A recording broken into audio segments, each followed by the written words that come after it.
Voilà, mesdames, messieurs, chers téléspectateurs de Ma Bannière Télévision et auditeurs de Ma Bannière FM, nous avons le réel plaisir de vous retrouver ce jour, une journée historique, pour parler de cette journée riche en histoire, la journée du 4 janvier 1959. Vous avez déjà compris donc le générique qui nous a précédé pour entamer cette émission. Et je ne serai pas seul, je reçois, nous sommes allés vers le parti Abako, l'Alliance des bâtisseurs du Congo. Nous pensons qu'ils ont l'histoire, puisqu'à ce moment-là, c'est l'Abako qui avait organisé les rassemblements, qui avait conduit aux émeutes, et jusqu'à ce que la journée aujourd'hui soit dédiée aux martyrs de l'indépendance. Et donc, nous voulons savoir tout ce qui s'est passé ce jour-là et chercher à tirer des leçons par rapport au combat mené par le tout premier président de la République démocratique du Congo, Joseph Kasavubu. Pour ce faire, je reçois le cadre de l'Alliance des bâtisseurs du Congo, le parti Abako.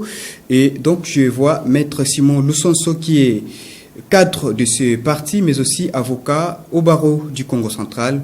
Salut maître, bienvenue dans cette émission. Surtout, merci d'avoir honoré notre invitation.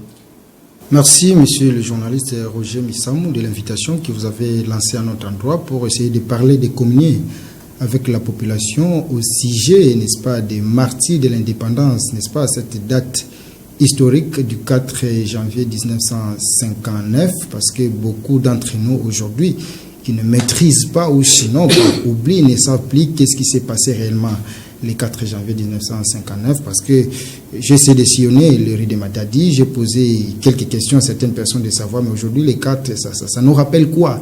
Il y a des gens qui m'ont répondu en disant, non voilà, c'est une journée fériée, chômée et payée, mais sans pour autant, n'est-ce pas, décrire en fait ce qui s'était passé, pourquoi cette journée a été déclarée une journée fériée et chômée. Et permettez aussi, avant de poursuivre, n'est-ce pas, notre entretien de ces jours, je voudrais m'acquitter d'un devoir, c'est lui, n'est-ce pas, de saluer, n'est-ce pas, le président général de mon parti, Abako, Alliance des bâtisseurs du Congo, à la personne du patriarche honorable Pierre Anatole Matoussi, la Malungeni Nekongo, là où il est, je pense qu'il est tenté de nous suivre, et je vous informe, j'informe aussi à la population matadienne, qu'il a animé, n'est-ce pas, une conférence à Kinshasa à la date de ces jours, au siège même du parti.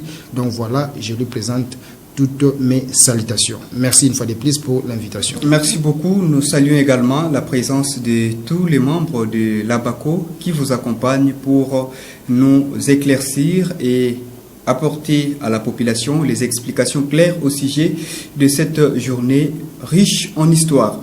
Alors, mesdames, messieurs, vous le savez avec moi que cette journée du 4 janvier 1959 a été dédiée aux martyrs de l'indépendance. Pourquoi dédié aux martyrs?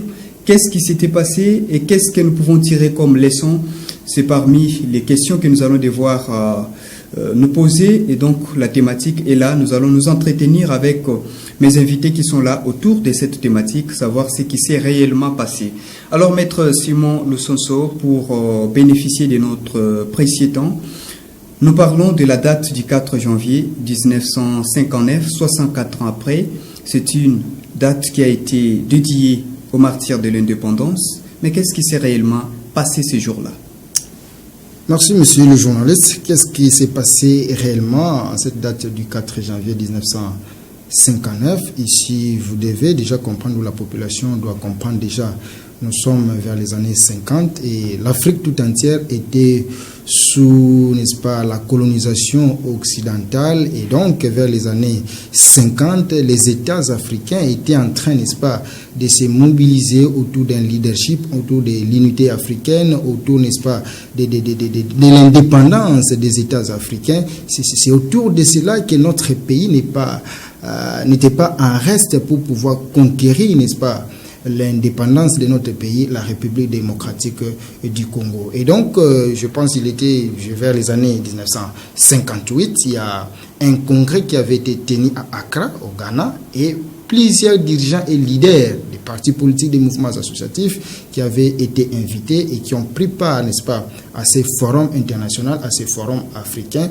Et en ce qui concerne notre pays, je pense que plusieurs leaders qui avaient aussi pris part à ces forums, notamment l'Abako qui avait aussi ses représentants, mais il faut signaler ici que le président Kasavubu n'avait pas pris part à ce forum africain. Pourquoi? Parce qu'il lui avait été interdit de participer, de sortir du pays pour participer à ce forum. Mais néanmoins, son frère Patrice Emery Lumumba était là. Tout à fait. Patrice Emery Lumumba avait pris part à ce forum. Mais la BACO aussi était représentée par M. Gaston Diomi pour représenter notre parti, notre structure à l'époque, la BACO. Et donc voilà, après ces assises, il était question que chaque formation politique ou chaque mouvement associatif, après ces assises, de pouvoir rendre compte à sa base de ce qui s'était passé réellement au niveau d'Accra lors de ces congrès. Mais aussi, pendant ces congrès, la thématique ou les thématiques étaient quoi? Il était question de parler sur l'indépendance des États africains, le leadership africain, de l'unité africaine. C'est ce qui a été autour de ces congrès. Et comme vous avez cité Lumumba, je voudrais frôler ici parce que ça fait partie de l'histoire. Lumumba, lorsqu'il est rentré, lui aussi avait fait son compte rendu à sa base. 28 décembre. Le 28 décembre 1958 avait fait le compte rendu à sa base. Et la BACO aussi, les membres avaient, n'est-ce pas, réclamé que Kasavubu, sinon ceux qui avaient pris part à ces congrès, devraient faire rapport pour que les abakistes soient au courant de ce qui s'était passé réellement au niveau de Accra à Ghana.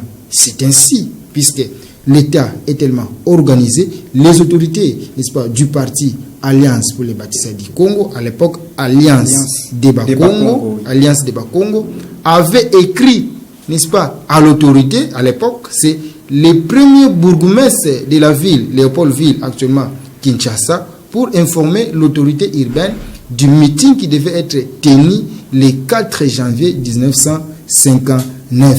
C'est ainsi qu'après cette correspondance qui avait été adressée à l'autorité, et ici je voudrais souligner que la correspondance était rédigée le 30 décembre 1958, mais malheureusement, la correspondance est arrivée à son destinataire un peu en retard 3 jours après, c'est-à-dire le 2 janvier 1959.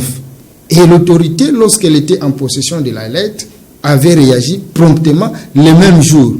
Mais comprenez la lanterne de l'administration, la réaction de l'autorité va parvenir aux autorités de la BACO, soit un jour après, c'est-à-dire le 3 janvier 1959. Là, nous sommes à un jour du rassemblement, du meeting qui devait être tenu à la place IMCA à Kinshasa. Et donc, par rapport à cette impasse, à cette situation, alors que tout le monde était déjà alerté et que le meeting devait être tenu, on a interpellé les autorités de la BACO pour que le meeting soit annulé. Mais voilà les problèmes. Lorsque l'autorité urbaine va réagir par rapport à la demande, n'est-ce pas, ou à l'information qui avait été portée par les organisateurs de la BACO, l'autorité, voilà ce qu'elle va dire. Si cette réunion a un caractère privé, nous ne faisons objection. Donc, si la réunion, le meeting que vous allez tenir, votre activité, si elle a un caractère privé, nous ne faisons objection. Donc, il donne les quitus pour que le meeting soit tenu.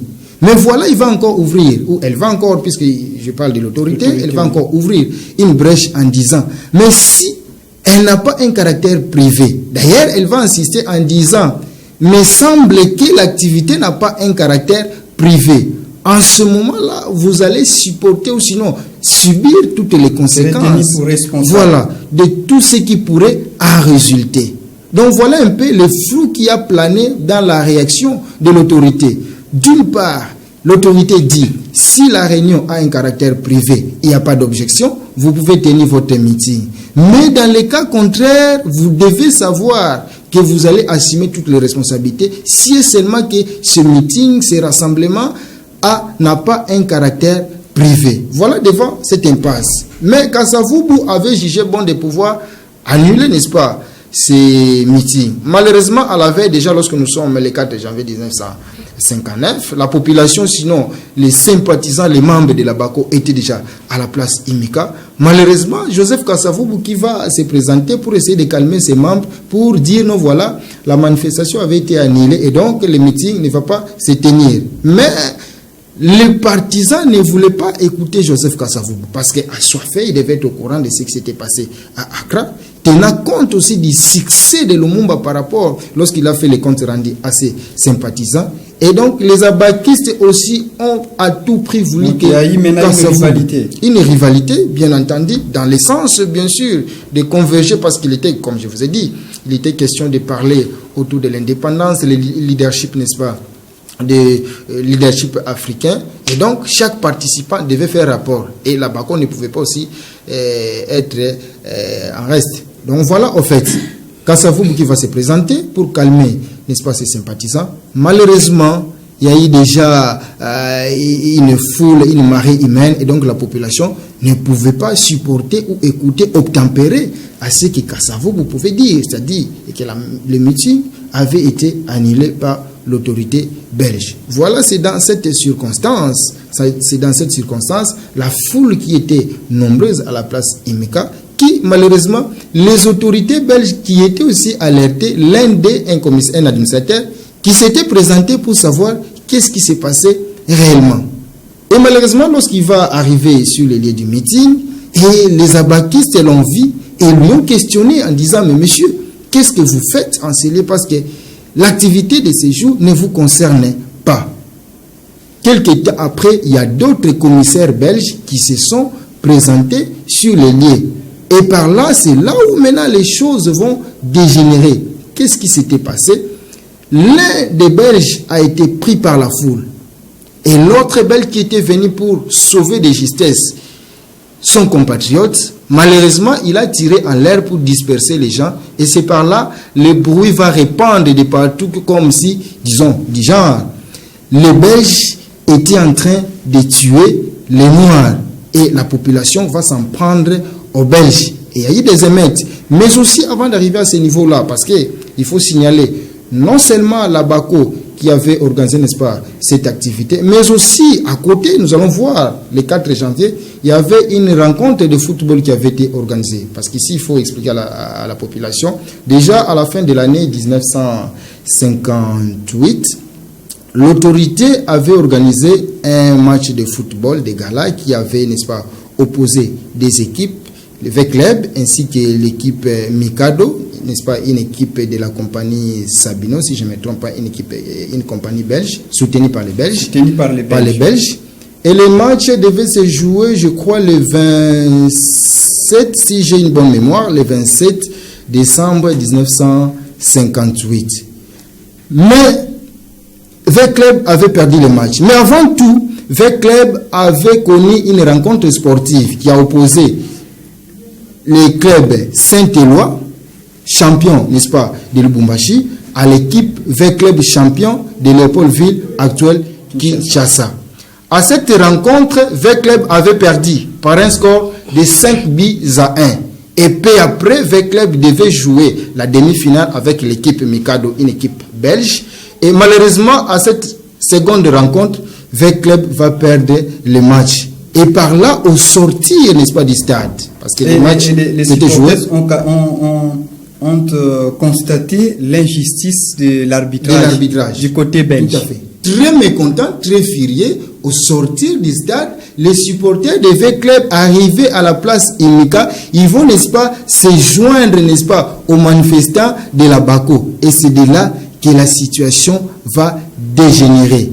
Et les Belges qui étaient là, voulant, n'est-ce pas, calmer la situation parce qu'ils avaient des armes, c'est de là où des Congolais, nos compatriotes, avaient perdu leur vie. Pourquoi? Parce qu'il y a des gens qui voulaient manifester, il y a des gens qui voulaient, n'est-ce pas, qui étaient en train de lutter pour l'indépendance de notre pays. Et donc voilà un peu comment cette histoire a été maillée de quelques événements où des gens ont perdu des vies, non seulement des abakistes. Il faut ici signaler que ce sont des abakistes, c'est la BACO qui avait organisé ces meetings, mais par la suite, cette activité avait été accompagnée, comme je venais de le dire, par les supporters des V-Club et toute la population, je dirais, congolaise qui avait pris part à cette activité pour manifester leur mécontentement aux Belges qui nous maltraitaient, bien entendu, parce que les Congolais voulaient à tout prix que le Congo devienne indépendant.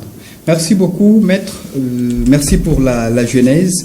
Mais puisque cette journée est dédiée aux martyrs de l'indépendance, nécessairement, il doit y avoir des morts. J'ai suivi certaines sources du côté des autorités coloniales. Ils avaient fait mention d'au moins 49 personnes tuées, mais la BACO avait d'autres d'autres bilans. Tout à fait. En fait, la source officielle avait présenté un effectif de 49 morts, mais dans d'autres sources, notamment celle de la BACO, il y a eu une centaine de morts. Plusieurs personnes avaient perdu de leur vie ce jour-là. Et c'est ce qui a motivé même le Belge, l'autorité, bien sûr, le roi belge à l'époque, parce qu'après ces événements, déjà, le 13 janvier 1959, le roi avait déjà manifesté la volonté, tenant compte de ce qui s'était passé, et que le peuple congolais était assoiffé pour que le Congo devienne indépendant. Le roi belge, le 13 janvier 1959, avait manifesté la volonté de pouvoir accompagner la République démocratique du Congo vers le processus de l'indépendance. Mais ces événements, les émeutes du 4 janvier 1959, avaient coûté aussi à ces partis politiques, notre parti à Bako. Parce que vous allez comprendre, après ces événements, plus tard, je crois, le 11 janvier 1959, la Bako sera dissoute par l'arrêté du premier gouverneur. Au regard de tout ce qui s'est passé, parce que l'autorité avait estimé que tout ce qui s'était passé, c'est la BACO qui était en tête, et donc il fallait mettre de côté cette formation politique, parce que c'est elle qui a occasionné, c'est elle qui a éveillé la conscience de la nation, c'est elle qui a éveillé la conscience de toute la population, et donc il fallait suspendre ces partis politiques. Mais bien après, je pense vers le mois de juillet, que la BACO va se reconstituer de nouveau comme parti politique, bien entendu. Cette fois-là, la dénomination a changé. Parce que tout au départ, la BACO était un mouvement associatif, une association culturelle, mais plus tard, la BACO va devenir non pas Association des Bakongo, mais Alliance des Bakongo. Là, c'est au mois de juillet 1959 que la BACO va redevenir un parti politique, et c'est ce qui nous a conduit vers, bien sûr, la démarche soutenant la lutte pour acquérir l'indépendance du Congo.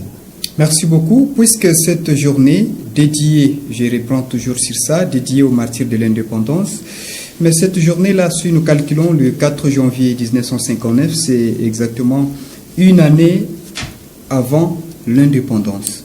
Est-ce que vous pouvez démontrer les événements qui ont suivi cette journée et qui ont collé la journée ou les émeutes de cette journée-là à l'indépendance de la République démocratique du Congo, plus tard le 30 juin 1960?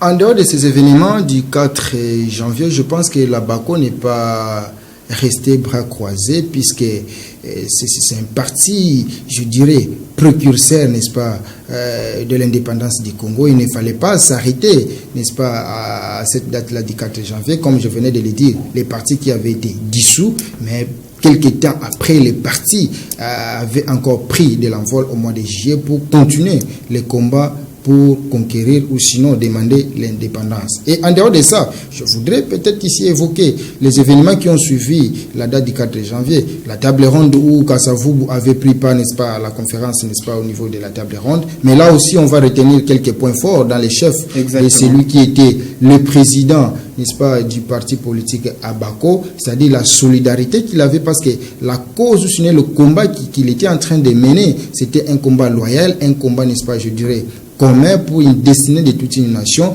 et nous avons senti la solidarité dans les chefs de Mbuta Kasavubu. Lorsqu'il arrive, n'est-ce pas, à Bruxelles pour les assises de la table ronde, il y a un leader qui a été arrêté chez nous ici au pays, il s'agit de Lumumba. Mais voilà, Kasavubu avait tenu, il s'est dit non, voilà, les assises ne peuvent avoir lieu si jamais Lumumba n'est libéré. Et donc voilà, ce sont des acquis aujourd'hui. Quelqu'un qui était là pour défendre les intérêts de la nation, il s'est dit non, je ne peux pas continuer parce que X ou Y n'est pas là, les compatriotes n'est pas là, je ne peux pas trahir X ou Y, c'est par là. S'il faut même anticiper, n'est-ce pas, mon allocution en disant aujourd'hui, ce sont des valeurs que nous devons retenir lorsque nous voyons Kasavubu, parce qu'aujourd'hui, il y a des gens qui se disent je suis Kasavubiste, mais au regard des actes qu'il pose en tant qu'acteur sociopolitique, il est loin d'être Kasavubu. Vous comprenez un peu?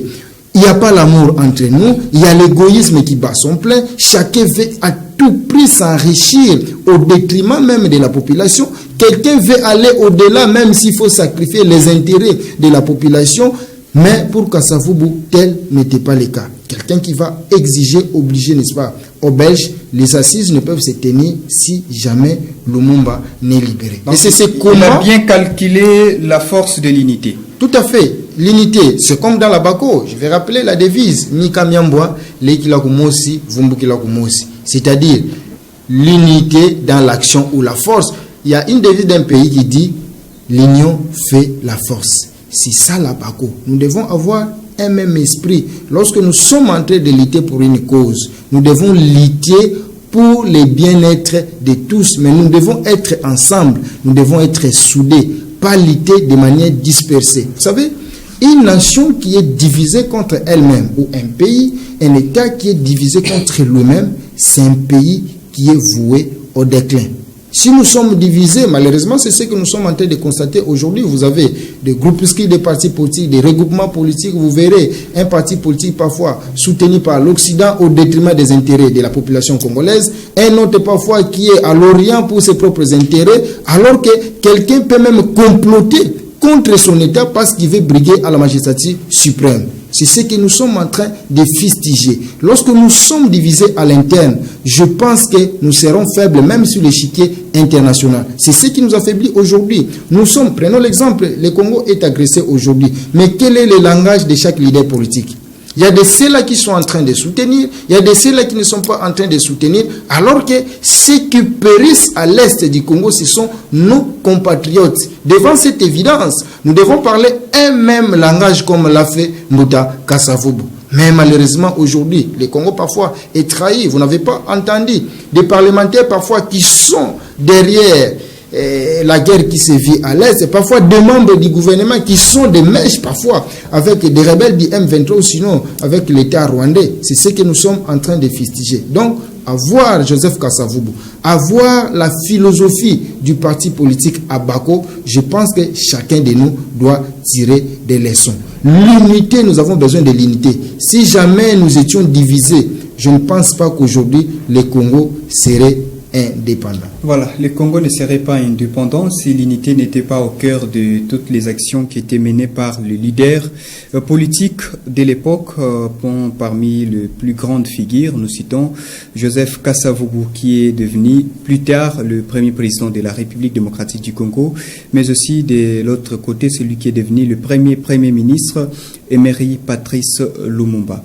Alors, nous essayons de lier ces émeutes, ou bien cette journée du 4 janvier, à l'indépendance de la République démocratique du Congo. Là, nous sommes maintenant le 30 juin 1960. D'une manière brève, qu'est-ce qui s'est passé pour lier concrètement la date du 4 janvier maintenant au 30 juin?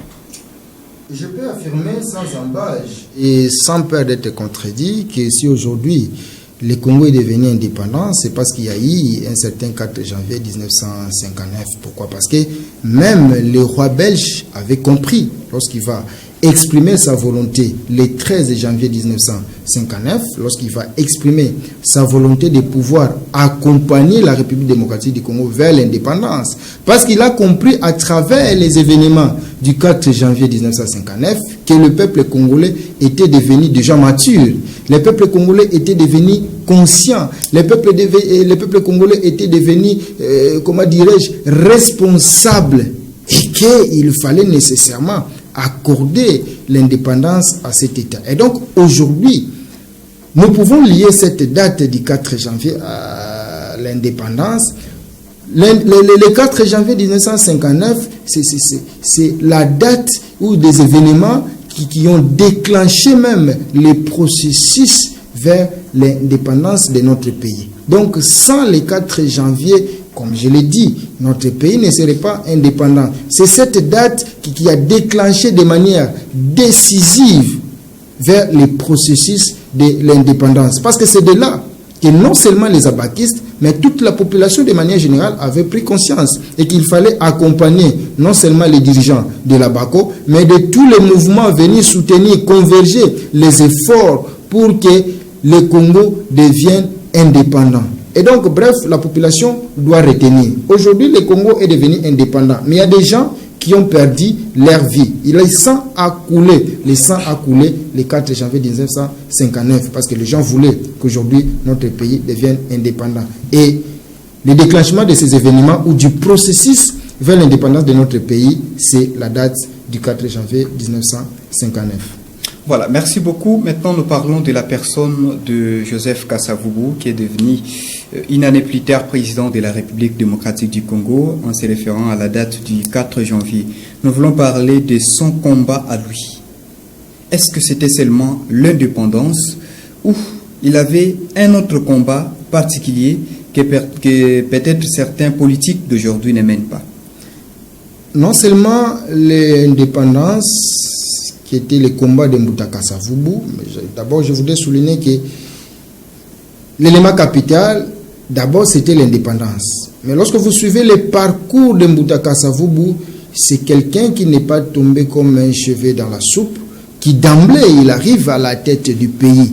Mais c'est quelqu'un, je voudrais de manière ramassée, quelqu'un qui était un enseignant, quelqu'un qui va diriger la BACO alors qu'il n'était pas fondateur de ces partis politiques, mais au regard de son courage, au regard de sa compétence, au regard de ce qu'il incarnait comme valeur, on lui a fait confiance, on lui a donné la direction de ces partis politiques à BACO parce qu'on a dit il faut un leader. Et Kasavubu était un leader, un rassembleur. Kasavubu, c'est quelqu'un qui était là pour, disons, travailler pour l'intérêt de la communauté. Déjà, en tant que dirigeant de la BACO, en tant que président de la BACO, c'est quelqu'un qui a mis tout le monde d'accord. C'est quelqu'un qui a mis tous les Bakongo d'accord. C'est pourquoi vous avez vu, il avait été élu avec une majorité écrasante aux élections communales au niveau de Kinshasa. Le tout premier bourgmestre noir qui a renflé autant de voix. Donc son combat aujourd'hui doit inspirer nos acteurs politiques, sociopolitiques. Pourquoi et comment? Si nous voulons développer ce pays, mon cher journaliste, je pense que nous devons marcher sur les traces de Mbouta Joseph Kasavubu. Lorsque vous avez une portion de pouvoir, Joseph Kasavubu était devenu président, mais il n'a pas voulu s'enrichir parce qu'aujourd'hui, il y a des gens qui veulent devenir députés, il y a des gens qui veulent devenir ministres, il y a des gens qui veulent devenir, je ne sais, sénateurs ou président de la République, il y a des gens qui veulent devenir mandataires pour s'enrichir et pour servir leur structure politique. Mais nous, Kasavubu nous a inculqué, et je pense qu'il a inculqué à toute la nation, parce qu'aujourd'hui, il ne fait ombre d'aucun doute que Kasavubu fait l'unanimité par rapport à la gestion. Parce que comprenez, après l'indépendance, il faudrait que le système change. Après l'indépendance, il ne fallait pas que les Congolais disent qu'avant l'indépendance est égal à l'après-indépendance. Même par rapport au mode de gestion de la chose publique, je pense que Kasavubu a fait la différence, il a fait l'exception, il s'est démarqué de manière positive. Et nous également aujourd'hui, nous devons marcher sur les traces de Mbouta Kasavubu pour que ce pays se développe. Si jamais nous nous mettons de côté ou si jamais nous nous comportons contre les valeurs, je pense que le pays ou sinon le peuple congolais va de plus en plus et chaque année pleurer la misère. Non, ça ne marche pas. Pourquoi? Parce qu'il y a des détournements ça et là. Alors qu'avec Mbouta Kasavubu, on ne pouvait pas parler de détournements. Avec Mbouta Kasavubu, on ne pouvait pas parler de ceci, cela. Bref, c'est quelqu'un qui savait différencier, faire établir un distinguo entre ses biens privés et les biens de la communauté. Merci beaucoup. Une étude comparative. En 1959, plus précisément le 4 janvier, nous avions compris après ces explications la capacité de mobilisation de la BACO, bien que cette famille politique a été appuyée par la population d'une manière générale et les supporters de 20 clubs qui revenaient du stade très décis. Mais la BACO a eu quand même à démontrer une capacité suffisante de mobilisation. Est-ce que la BACO, à l'époque, avant l'indépendance, une vraie machine politique de mobilisation, est-ce qu'aujourd'hui la BACO l'est toujours? Merci de la question. J'aimerais être sincère parce que je suis dans la BACO, j'ai essayé de faire un diagnostic, mais je suis dans la sphère politique au niveau de notre pays. Vous savez, chaque parti politique a une mission. Aujourd'hui, quand vous demandez à tous les politiciens, ils vous diront le rôle d'un parti politique ou la mission, c'est de conquérir les pouvoirs et les conserver le plus longtemps possible, une fois que vous avez les pouvoirs. C'est ce qui est retenu par tout leader politique. Alors que chaque parti politique a une obligation, je dis une obligation, de pouvoir former, informer et même éduquer les sympathisants du parti. Un parti politique, c'est comme un petit État en ce qui concerne l'organisation et même le fonctionnement. Puisque chaque parti a pour mission de conquérir les pouvoirs. Une fois que vous êtes au pouvoir, si votre parti est organisé, je pense que vous allez gérer en toute responsabilité parce que déjà au niveau interne, vous êtes organisé. Mais tel n'est pas le cas. C'est ici même l'occasion de pouvoir interpeller, n'est-ce pas, la population. Essentiellement les jeunes, nous sommes jeunes. Aujourd'hui, lorsqu'un parti politique arrive au pouvoir, les gens ne veulent pas militer. Les gens veulent à tout prix un parti qui est déjà au pouvoir. Ils courent derrière ces partis politiques pour chercher les postes. Mais lorsqu'il faut être formé, lorsqu'il faut être éduqué, ils ne veulent pas. Permettez de citer un exemple. J'avais participé à une réunion d'un parti politique. Un dirigeant d'un parti qui était en train d'animer une réunion et qui présente son parti politique, les cycles, mais la dénomination en fait du parti, il ne sait pas, il était en train de tâtonner. Et ça, c'est gravissime. Donc, bref, chez nous, à la BACO, nous avons des valeurs. Malheureusement, aujourd'hui, les gens ne veulent pas aller là où il y a des valeurs.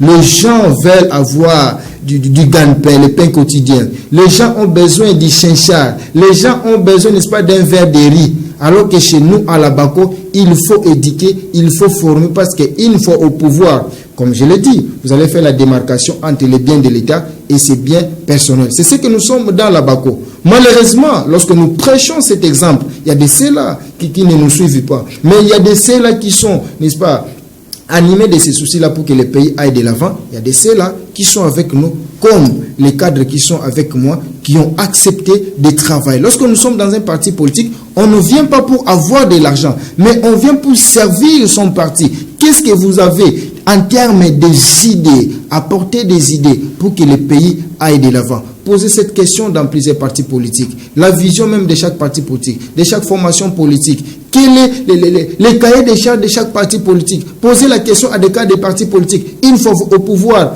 quelle sera la politique, disons, quel sera votre projet ou sinon la politique que vous allez mener pour améliorer la situation du pays? Parfois, il n'y en a pas. Vous comprenez? Mais chez nous, nous avons une philosophie. Lorsque vous venez dans Abaco, nous organisons des formations parce que les sympathisants doivent comprendre comment fonctionne l'État. En tant que citoyen, beaucoup ne le savent pas. C'est pourquoi aujourd'hui vous verrez quelqu'un qui devient ministre, quelqu'un qui devient député, il ne sait pas comment fonctionnent les institutions de l'État, il ne sait pas comment gérer la chose publique, alors que cela devait être, n'est-ce pas, appris au niveau déjà de nos partis politiques, former les membres du parti pour qu'une fois au pouvoir, on ne va pas tâtonner, on saura comment mener l'action gouvernementale pour le bien-être de la population. Merci beaucoup, Maître Simon Lusonso. Nous poursuivons notre entretien de ce 4 janvier, spécial 4 janvier 1959. Nous avions parlé de la vision ou des valeurs prônées par le président Joseph Kasavubu, le tout premier de la République démocratique du Congo. Nous avions également parlé des événements qui se sont succédés le 4 janvier 1959 jusqu'à arriver à l'indépendance de notre pays, le 30 juin 1960. Et maintenant, je veux que nous puissions parler un peu de cet aspect éducatif. Quelles sont les leçons à tirer de tout ce qu'il y a eu comme événement le 4 janvier? Puisque jusqu'à ce jour, notre pays a toujours des défis à relever. Mais parfois, la jeunesse n'est pas au rendez-vous, soit la jeunesse n'est pas à la place qu'il faut, au bon endroit et au moment qu'il faut. Quelles sont les leçons que nous pouvons tirer de cette journée du 4 janvier ou de cette période, de ce mouvement de libération du Congo? Merci. On dit souvent... la jeunesse, c'est l'avenir de demain et même l'avenir de toute une nation, de tout un peuple, de tout un pays. Je pense qu'à l'occasion de cette journée, nous devons tous tirer des leçons. Jeunes et vieux, je dirais papa, maman, jeunes filles, jeunes garçons, et même nos enfants, nous devons tous tirer des leçons. Si nous voulons que notre nation devienne une nation forte et que cela ne soit pas un slogan, parce que nous voyons ça et là des gens parfois, nous voulons un Congo prospère, nous voulons un Congo géant, nous voulons ceci, cela. Ce n'est pas de simples paroles que le pays va se développer. Des leçons que nous devons tirer, je pense que si nous avons connu un certain 4 janvier 1959, c'est parce qu'il y a des gens qui avaient pris conscience. Il y a des gens qui ont bravé la paix pour dire non, n'est-ce pas, au dictat, n'est-ce pas, du colon belge. C'est parce qu'il y a des gens qui, à un certain moment, ils se sont dit non, il faudrait que le Congo devienne, n'est-ce pas, indépendant. C'est parce qu'à un certain moment, les Congolais pouvaient dire non, nous ne voulons plus vivre sous l'emprise, sous la domination du Congo et du colon belge. Et voilà aujourd'hui, mais malheureusement, nous sommes en train de les vivre sous l'influence des puissances occidentales. Nous sommes en train de subir, comme je l'ai dit tantôt, et qu'il y a la trahison par-ci, par-ici et par-là. Aujourd'hui, nous devons prendre conscience. Quel est le combat que chacun a ce qui le concerne, là où il est? Quel est le combat qu'il doit mener? Le combat, un combat juste et loyal qui doit sauvegarder l'intérêt général. Un combat qui doit sauvegarder l'intérêt de toute une communauté. Mais cela, nous ne pouvons pas mettre de côté. La formation, les jeunes doivent se former. Parce qu'on n'a pas besoin d'une jeunesse, je dirais, délinquante. La délinquance juvénile, aujourd'hui, c'est devenu, n'est-ce pas, un fléau qui tue, n'est-ce pas, le tissu social. Nous devons être des jeunes responsables, des jeunes qui réfléchissent. Nous sommes à côté des vieux, parce qu'aujourd'hui, je suis en train de suivre dans les réseaux sociaux. Non, on n'a plus besoin des vieux, on n'a plus besoin de ceci, c'est là, ainsi de suite. Et des campagnes même, déjà des pré-campagnes par rapport aux élections futures. Mais ici, je voudrais dire, nos vieux, ils sont importants pour nous. Nous devons apprendre à leur côté. Ils ont la sagesse, l'intelligence, l'expérience, c'est bien bon. Mais nous devons sélectionner quel est le vieux qu'il faut suivre. Parce qu'aujourd'hui, les jeunes ne peuvent servir de marche-pied à ces vieux-là. Vous êtes à côté de quelqu'un, observez, ayez l'esprit de discernement par rapport, avant de poser même un acte, avant de soutenir un leader politique ou sociopolitique, et que sais-je encore. Ayez l'esprit de discernement. Prenons conscience. Militons pour un bon combat. Privilégions l'intérêt général. Bannissons tout ce qui est haine, tout ce qui est jalousie, tout ce qui peut nous diviser. Si nous sommes divisés, je pense que nous ne serons pas forts, mais plutôt soyons unis, comme nous le disons dans Abako, Mika Miamboa. Ayons un seul esprit. Je pense que le Congo et notre province même iront de l'avant. Merci beaucoup, maître. Nous sommes en train de chuter petit à petit, mais c'est une année très cruciale, l'année que nous venons d'entrer, l'année 2023. Et c'est une année électorale et nous sommes déjà dans la phase d'identification et d'enrôlement des électeurs. Nous ne sommes pas encore arrivés à l'élection, donc il n'y a pas possibilité de faire déjà des pré-campagnes comme nous sommes avertis, mais en ce qui concerne l'enrôlement, quel est le message que vous avez à la population du Congo central? Merci pour l'opportunité. Je pense que le message que je vais lancer à l'endroit de la population du Congo central, de pouvoir s'enrôler massivement. C'est la seule option qui pourrait donner, n'est-ce pas, à notre province la possibilité de pouvoir lever encore les tons sur l'échiquier national. Parce que si nous nous enrôlons massivement, cela aura comme conséquence, ça peut augmenter le nombre de sièges. Nous aurons plus de députés nationaux et lorsqu'on a plus, n'est-ce pas, de représentants au niveau des assemblées nationales et provinciales et même au niveau du Sénat, je pense que la voix du Congo central sera entendue. Mais si jamais, disons, comme je l'entends souvent, ma campagne politique est à l'ingate, est à l'ibissoté, t'as toqué qu'on voter, situation qu'on change, je pense que ça serait une erreur. Enrôlez-vous, enrôlons-nous, les élections approchent. Lorsqu'il sera question des élections, je ne voudrais pas faire une campagne, question de juger les candidats qui peuvent défendre vos intérêts, mes intérêts, nos intérêts au niveau des assemblées, là où il faut. Parce qu'on a constaté tous qu'il y a des élus, il y a des gens que nous avons envoyés, que ce soit à l'Assemblée provinciale ou à l'Assemblée nationale et même au Sénat, qui sont là pour les intérêts. Il est temps plus que temps. Mais surtout faites attention. Les chinchards, les verres de riz, les t-shirts, faisons attention. Mais nous ne sommes pas encore à ce niveau-là. Je vous demande, je nous demande de nous enrôler massivement. Je pense que cela permettra à notre province d'aller encore plus loin. Parce que la voix du Congo central sera entendue au niveau de Kinshasa, au niveau national, parce que c'est là les centres de décision. Si on a des représentants valables, des gens qui peuvent parler pour la province, je pense que cette province va aller de l'avant. Merci beaucoup. Cette province ira de l'avant si nous mettons, soit nous désignons de personnes responsables. Nous sommes presque à la fin de notre émission de ce jour. Cette émission spéciale 4 janvier 1959. Nous avions parlé de la suite des événements de cette journée-là, du 4 janvier.